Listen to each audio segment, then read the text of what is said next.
Hey guys, and welcome back to another one by me, Spectral Blood. So happy to have you guys back. I just hit my hand on my desk and that hurt. We're gonna play some more Rock Robin. I love this game so far. It has a pretty interesting story to it. Plus, I like the band management system a lot, actually.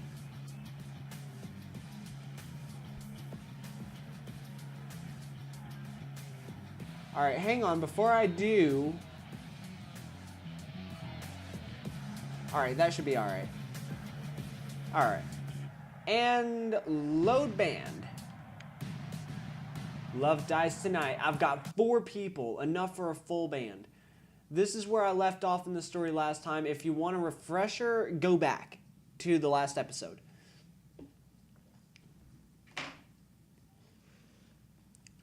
Dallas was being a real sport after Sterling left. He didn't bring up the arguments or the past. He just wanted to be caught up to speed. Bo filled him in, explaining that we were going to meet downtown tomorrow. Damn it, with my voice gone, this party gig is going to fail. Damn it, Sterling. Well, we all agreed to get some rest, whatever will happen tomorrow. As I was preparing to leave for Bo's car, Dallas stopped me. Do you need a lift? Ride with him? I was going to ride with Bo and Emmett.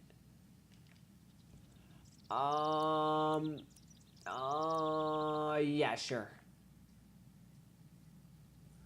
Of course I didn't need a ride back, and maybe he knew that, but I nodded anyway.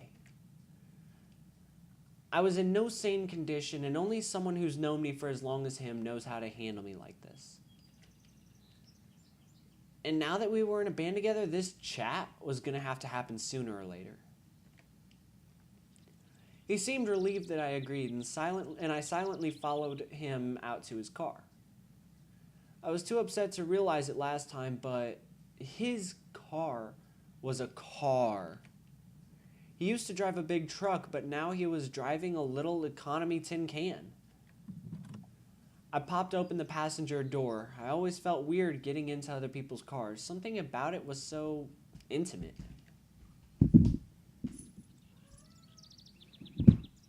And now, being locked in a car with Dallas?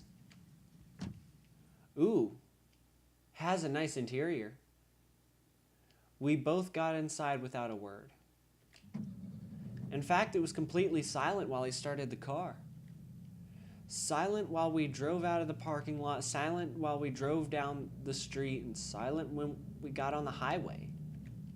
Nothing. I was glad, really.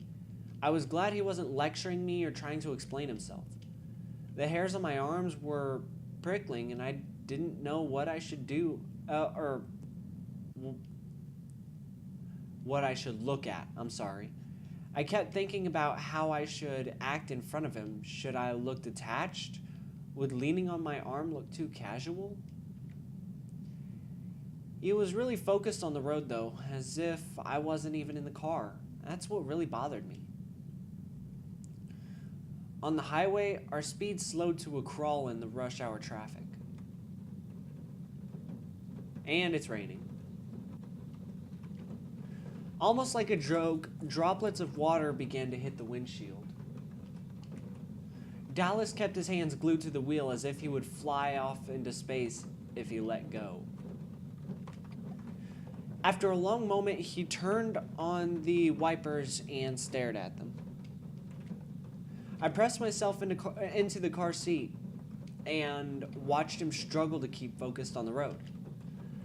He looked a bit older from when I last saw him. He still had those deep eyes, though. He wouldn't have snatched my cigarette back then.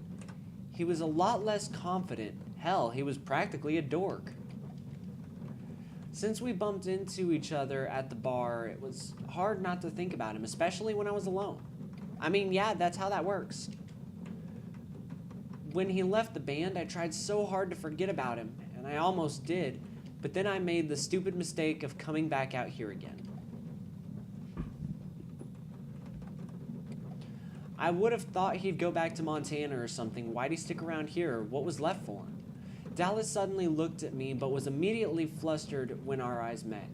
He didn't look at me again, but I was too tired to care. I rolled my head over to the window. Why did there have to be so many cars? Was I gonna die in there? I'm sorry, my cat's over here messing with stuff, and I'm trying to keep her from interrupting anything, which she has succeeded in interrupting. Involuntarily, I began tapping a bead on the armrest with my bracelet. If he needed a sign that I was uncomfortable, here it was. I think we should talk. I reached over to his radio and turned it on. I was surprised the damn thing even worked. I didn't get very far before he took my hand off it. We have to talk sometime. We're in a band together now. We have to clear the air. Air? Air sounds good to me. I need some air. I tried to roll down the window, but he was quick to stop that too. Will you knock it off? You don't have anything to do but listen to me, okay? I crossed my arms and looked straight out the window. The past, okay? That's in the past. It's gone and over with. I'm not still stuck on it, and you shouldn't be either. Yeah, right. Sure. Don't make that face. I'm not. Being on my own did me so much good. I was finally able to focus on my guitar. I make my own schedule, play where I want to play. I make good money. Then why are... Stop it. Don't speak, okay? I knew it. He was using my voice as an opportunity to lecture me. This isn't about me needing to be in a band. In fact, I can safely say I prefer freelancing any day. God damn it. Why couldn't I talk and tell him how stupid he sounded? There's no pride in being rogue. In my experience, a hired guitar has no heart in his music. He doesn't care about who he's playing with, and his music shows it. Is he honestly telling me that's what he is? That's what he prefers? Once upon a time, we were friends, Robin. So that's why I'm playing for you in your band. My band, huh? Not our band at all? No? Typical freelancer talk. Do you understand? Traffic had started moving faster to where someone behind us honked to remind Dallas to keep his eyes on the road. Are you just gonna pout over there? I faced him and stuck out my tongue. And a stunning display of maturity. What did he want me to do? Smile and nod and clap my hands? Do a jig right here in the car? Yippee! That sure is swell. Oh yeah, helping out poor little me. Traffic broke up and we started moving freely again, and Dallas returned to his smoldering.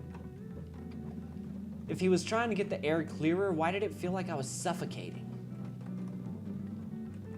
We drove to Tracy's bar as quietly as we could manage, not looking at each other. The smirk he had given me back at the warehouse seemed like the light years away from now. Seemed like light years away from now. Jeez.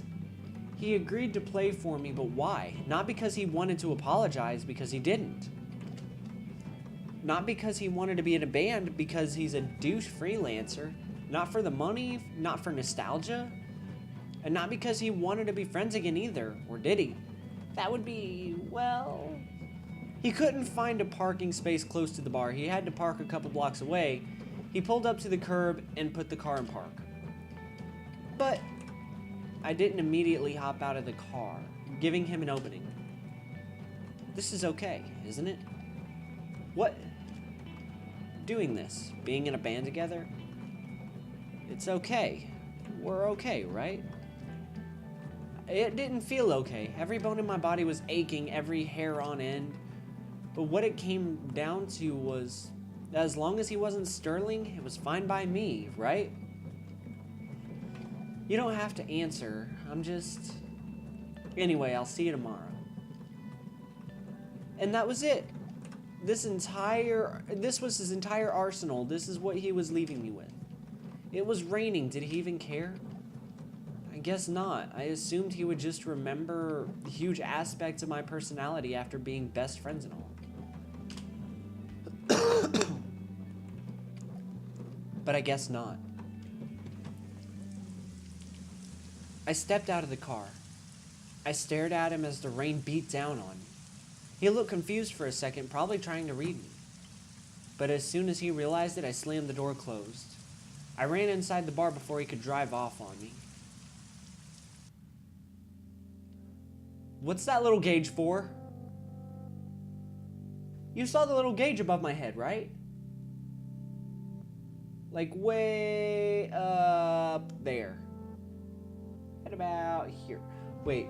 Yeah, but you saw that, right? What the fuck was that for? I went right upstairs thanking my lucky stars that Owen wasn't working, so I had to tell him how my day was. I got to the loft and began ripping off my wet clothes. They slunk to the floorboards heavy with water. The closest dry piece of clothing served as a towel that I furiously dried my arms and legs. I wasn't allergic to water or anything, but if someone had saw me then, they'd think I was. The shivering didn't stop until well into the night, even though I wrapped myself tight in bed. He was such a moron. He was just as bad as Sterling. Even though he may act like he was helping me, he was only using me. Freelancer. I thought I held auditions to avoid them, and here I am chained to one. And one that already knew all my lines, all my tricks, everything. Who the I threw my pillow across the room, but I was too tired to retrieve it. Oh, dreams now, are we? It's raining. Yes, yeah, so what? She hates the rain. I don't hate the rain. I hate being wet and everything that goes with it. So I guess you're not coming, huh? No way.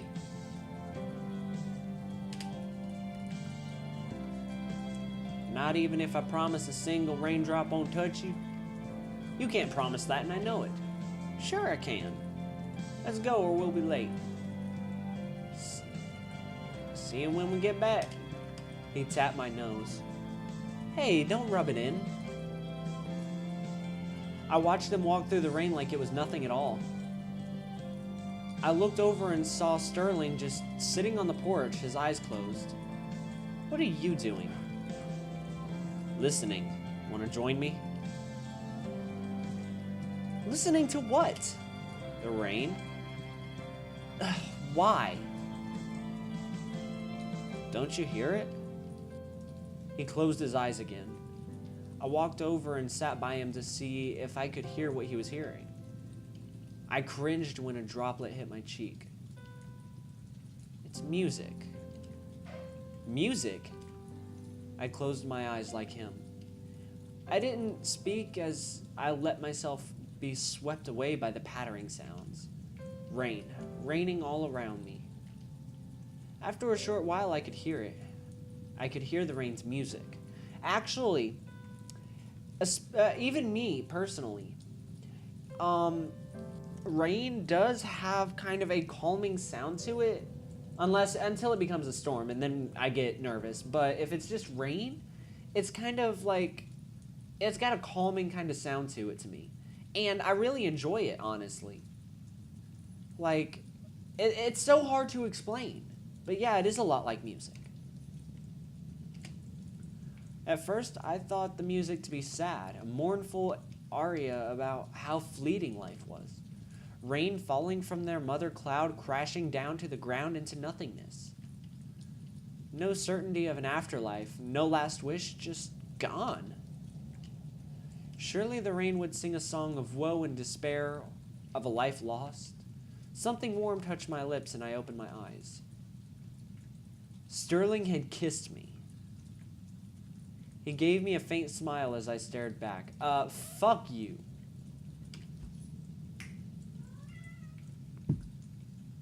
The music swelled, and I knew instantly.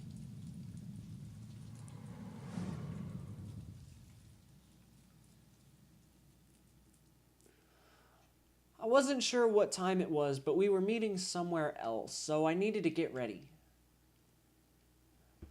I reapplied my makeup and got dressed. When I was calm enough, I went downstairs and called Bo for a ride. Guys, give me a second. I'm going to close my office door.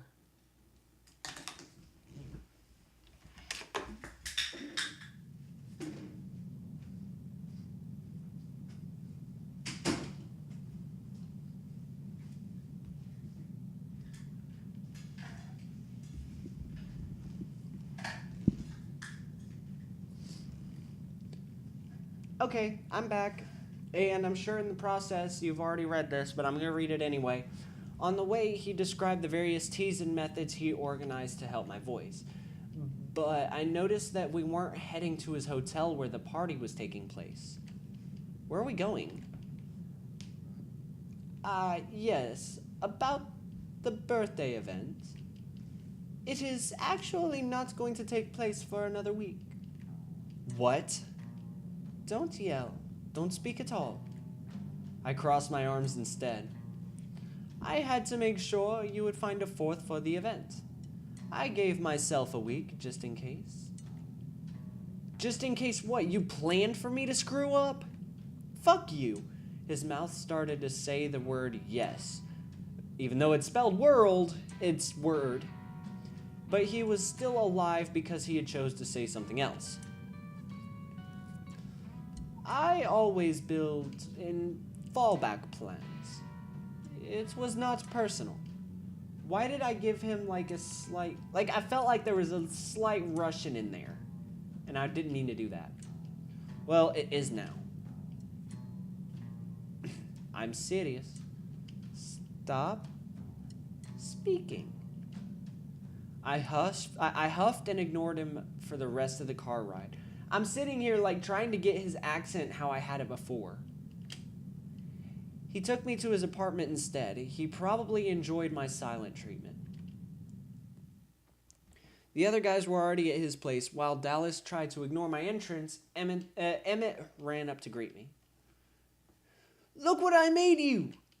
He handed me a mug of tea. I took it, but I had trouble handling it as it was too hot. If you drink it and gargle it, it'll help, and I already told her about it. Hey, I thought you said I could tell her it was my idea. Oh, yes, it was his idea. I gave them both a half smile and took the mug over by the window. It was a pretty view from up here. Not having a voice was actually kind of relaxing, and maybe I should have lost my voice more often. I took a sip of the tea and gagged. This time it tasted like salt water. Is it too hot? I know I made it too hot. It's not supposed to taste good, but you still have to drink it. Do you have any honey or peppermint? I may have some honey. I'll go get it. Dallas and I avoided looking at each other. At least, when I did manage to look at him, he wasn't looking at me, so. Bo returned with honey and poured some into the tea. After another taste test, it was much more bearable. After I was taken care of, Bo relayed a plan of action for the week. Dallas asked his slew of orientation questions, which came off rehearsed, like he had met 1,000 other bands before that left a bad taste in my mouth. Are you sure it wasn't the tea? It might have been the tea. Bo lying about the gig date had an even worse taste. Emmett seemed like he was the only one not out to get me here. Well, honestly though, he lied about the gig date, but it was for good reason, for very good reason actually, because there was no desire really to get to go through rehearsals to get a guitarist. Or not rehearsals, tryouts, pretty much. I forget exactly what they're called. I'm having a complete mind fart. But There was good reason to lie about the date to make sure there was an extra member. So it's like, why does she feel like she's out to get him for that? I mean, you would think she would understand, but then again, she did ignore. We didn't get to hear the rest of what he said that car ride because she kind of ignored him.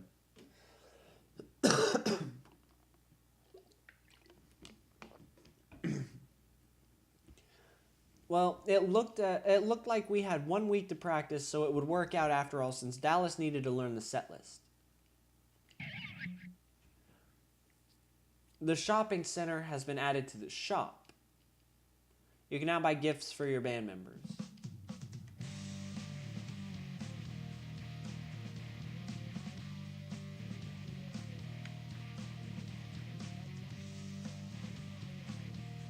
Wait. Shop. There we go. Music store. Let's start with music store real quick. You can go with guitar. Ooh, nice.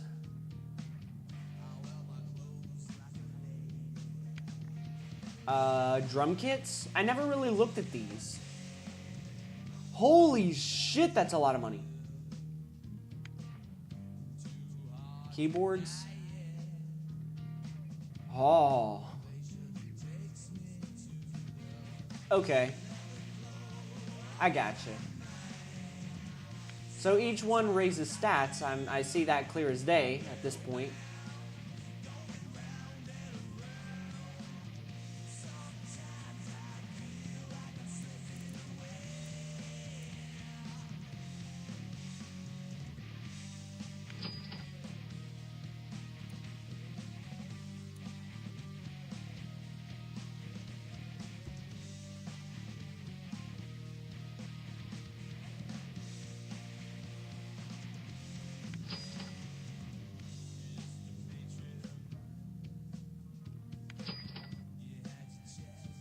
Alright, I had to buy some gifts.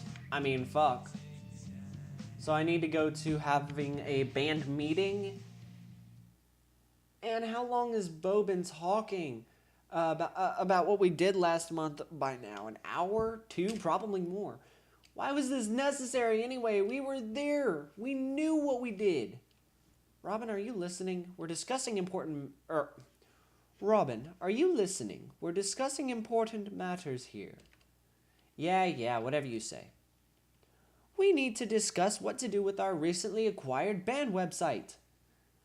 I've been managing the web community so far, but frankly, it's taking too much of my time. Here I was thinking you enjoyed playing manager. Isn't that what you wanted to do in the first place? Well, technically yes, but I'm here to manage the band, not its website.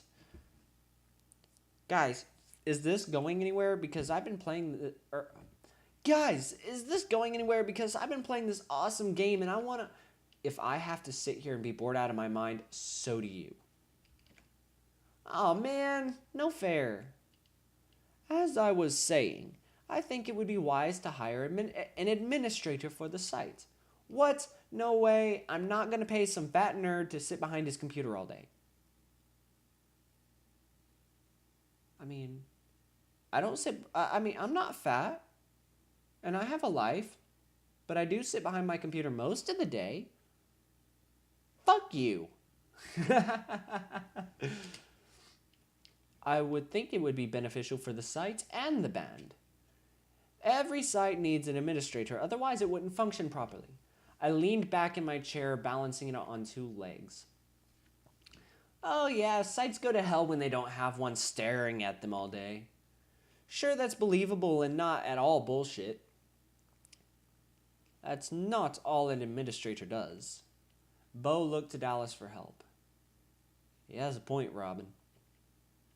Since when do you know anything about computers? Dallas shrugged at Bo before putting his hands in his pockets and following Kirby's example by leaving. Hey, wait a minute. When did either of them get permission to leave? I jumped out of my chair. Oh, fuck. I hit a bad key. Come back here, Kirby! Didn't I tell you to sit and be a good boy?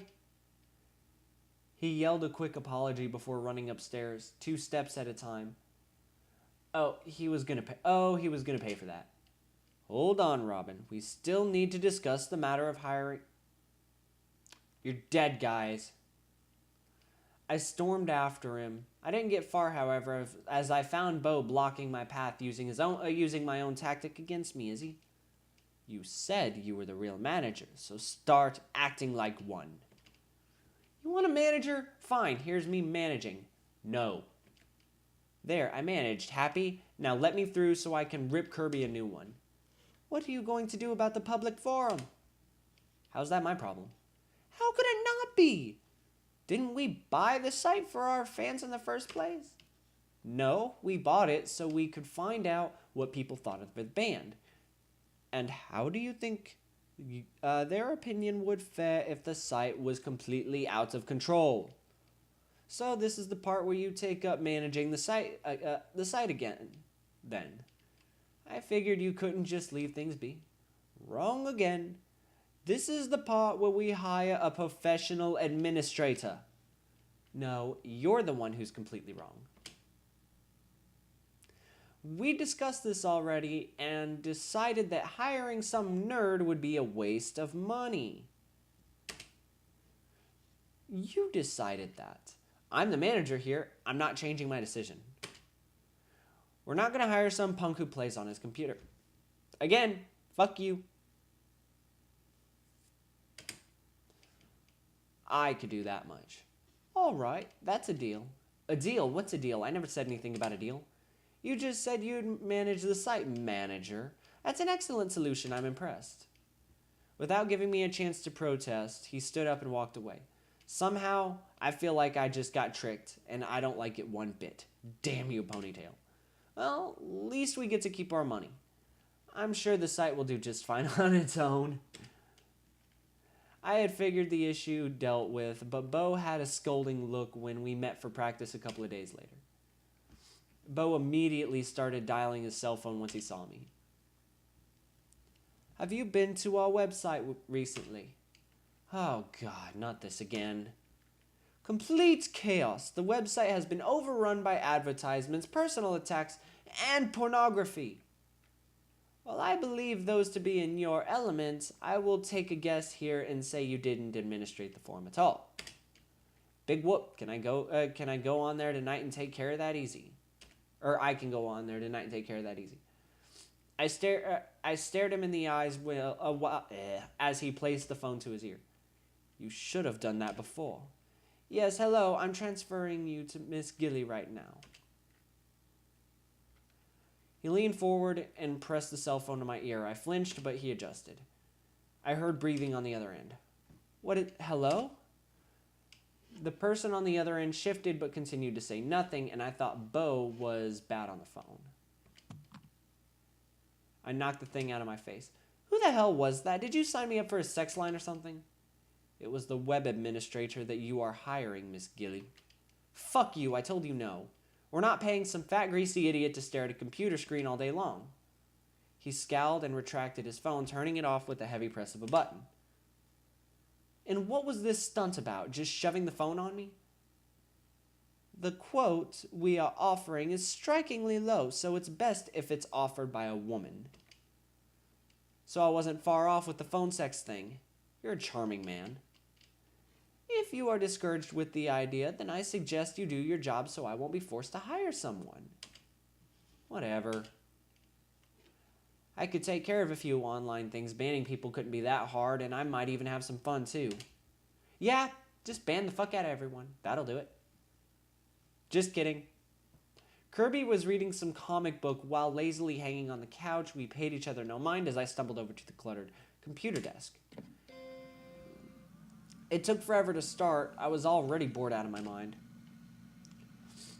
When I heard the startup tune, which could really use some pimping up, by the way, I logged onto my online account from the information on the post-it note. Now to see what Bo was making a fuss over. I laughed pretty hard when I read a rather detailed description of what one person would like to do to another's ass. Huh, that's a new name to call someone. I gotta save that one for later. After browsing our forum some more, and the angry comments started to get annoying. They didn't even make sense. Sure, they were funny, and I've learned a whole list of new curse words, but this wasn't what we bought the site for. What's this? Things I hate about Robin? Alright, how do I ban people? Click here, click there. Sorry to see you go, goodbye. Huh? To access this page, you must be signed in. What the hell just happened? It looks like you deleted your own account. He startled me. I jumped and looked at him hovering over my shoulder. Why'd you want to do that anyway? What? No! I was deleting his account. His, not mine. Emmett took several steps back with a goofy look on his face. I'm sorry? Stupid computer double-crossing me like that. I'll make sure it never does that again. Wait, you're not the only one who uses that computer. Robin!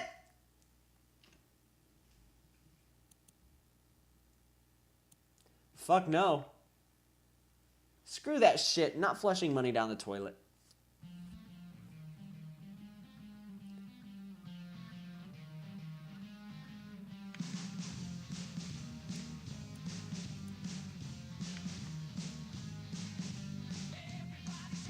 I'm gonna give him mittens. You don't have to try so hard. Who said I was trying? I was gonna throw it away anyway. Whatever.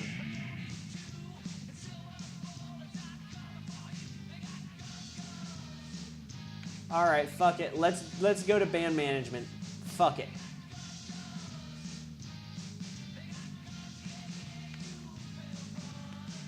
Oh shit, we have a decent songwriter.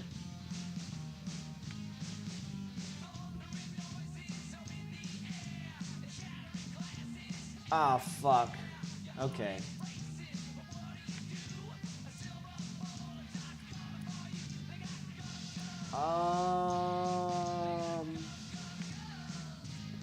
Alright, I should be good. Well, yeah, I should be good. Run session.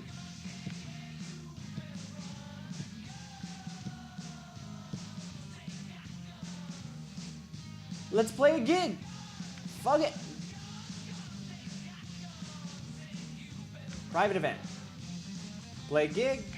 Let's do this. Let's do this.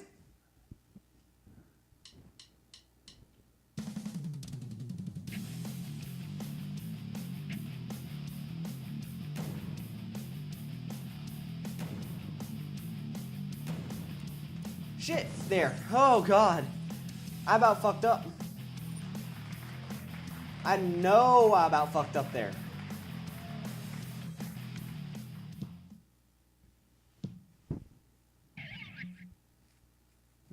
Time for the birthday gig. The birthday party for Sophia Vaggart was taking place at the LeMay Hotel. She had reserved the entire club at the hotel, and it was pretty cool seeing the whole thing get deserted. Hang on, I forgot to turn my phone's volume down. I'm sorry. I just wanted to make sure that was done in case it went off. As to be expected, it was a stunning setup. I looked down at my clothes and considered myself severely underdressed. We set up the stage for the first time as a whole band. Dallas held his tongue. No criticism or skepticism tonight. He just acted like he was part of the band all along. Except he wasn't. The guests arrived and the party started. We began with some soft songs, mostly just instrumental covers, stuff that Dallas would know. We were requested to play a specific song for Sophia, but in the middle of it, my voice cracked. I missed a couple of beats trying to see if I could recover, but I was totally slipping back into that raspy mess I was drinking tea to avoid. For once, I had anxiety behind the microphone. We played the song straight up to the next verse. I opened my mouth, closed my eyes. Dallas's voice rang over the speakers. He was singing the lyrics instead. I missed a few notes on my bass as I looked over at him. He returned my glance, but I couldn't give him a smile or anything else positive. I was too strung up on his nonchalant look. He knew he was covering my ass, but he wasn't smug or angry. He was just, his lips were close to the mic, and they brushed it every few words. I shook my head and looked forward before I screwed up the whole song. Once we got to our favorite songs, the crowd really got into the music. Overall, I would say the gig was a success considering the circumstances. As the party was winding down, they were allowed to mingle with the crowd and take advantage of the open bar. I got myself a drink, but I didn't know anyone here, so I decided to hang out with somebody. I want to see how things go with Dallas. Dallas's path unlocked? Question mark? I'm confused. I looked for Dallas all around the club, but I couldn't find his spiky big head anywhere. His stuff was gone off the stage, too. Had he left, really, without so much as a word? I swallowed the stinging feeling and fled outside to make sure. I felt the sting again when I saw his silhouette walking to his car, amp in hand. I wasn't thinking when I ran up to him. Hey, did I give you permission to leave? He stopped and rounded toward me, his expression blank. He didn't say anything, just stared at me. Did he think I was really angry? Wait. Okay, there we go. It was a joke. He exhaled and appeared to loosen. Yeah. Thanks. He was broken and... It was broken and forced, but it was all I could manage. Voice or not, he didn't say anything right away. For what? He was gonna make me come right out and say it, not happening. Oh, that. Just doing my part. I blinked. Then I take it back. Why was talking to him so difficult? Why are you going? Our set's all done and I need some sleep. You're so professional now. Dallas swallowed and any airs of loosening up dropped.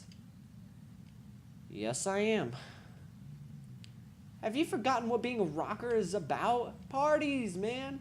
I'm a musician. He was honestly handing in his rocker badge for that. Geez, he was serious about it after all, about being a freelancer, about being professional. And because I considered myself a rocker, did that not make me a musician? Was that what he was implying? I guess that makes us two different people then. I'm only in it for the money. No, you're not. You've just forgotten why you're in it. Yeah, that's true. A lot of people do lose themselves along the way in the music industry, I've noticed. There's some that I can be really, really proud of, I guess. Because there's some that I do know of that haven't really lost themselves. But some have. It's sad. Because it's like you play for so long, you do whatever you're doing for so long, and it just like eventually kind of loses its glamour, you know? It loses its fun. And it's that way with a lot of people. Honestly, I couldn't give up playing my guitar if I wanted to. If I'm not recording, I'm either playing guitar or I'm out. Seriously. I'm always doing something. I blinked rapidly, trying to understand his backhanded compliment. I looked at him squarely and said my thoughts as plainly as I could. I like making music. I know you do. His response wasn't hostile. I was expecting the opposite. I couldn't think of any response, and after a moment, Dallas looked around and continued toward his car. Don't leave. I was actually going to say that. I was actually going to say that out loud and at the stupidest time. I couldn't muster those words years ago, yet I was about to throw them around haphazardly now because he was leaving a party too early. I licked my lips and looked upwards. Don't forget practice tomorrow, too. Dallas grunted and disappeared. I took a long walk around the hotel with an unlit cigarette in my lips because I didn't have a lighter. I mindlessly walked back into the party, still repeating the conversation I just had over and over in my mind. Each time I said something different, and Dallas smiled and came back inside with me. The whole thing about me not being a musician never happened too. Oh, pardon me. I nearly ran into the birthday girl from how bored out of my mind I was. I'm sorry, are you okay? I nodded, still too distracted. I was meaning to thank you for tonight anyway. I didn't know what to expect, but your band really got the crowd excited. Yeah. I was a musician, damn it. There was not a single morning I could wake up without thinking about music. I wanted to ask if you had a demo CD I could have. I know someone who might be interested in hearing you. I'm sorry, am I keeping you from something? Oh no, what? I have a friend in the record business. He's always looking for independent artists. A record label? She smiled, but in the delay, guests called for her. Oh, well, yeah, I could get you a CD. I don't have one on me right now. Oh, good. I have to go. Have Bo send me a copy. He knows my address. She rushed off to her callers. Sophia's contract was actually really great news. Sophia's contact was actually really great news. I was hoping for a break like this. It was time to hit the recording studio. And it was time to prove to Dallas that I was a musician after all. New goal, record 5 songs. Before I do that, I've already got 1 recorded, but before I do that, I'm gonna end this video here. I love you guys so much. Thank you so much for watching. And as always, I will see you guys next time.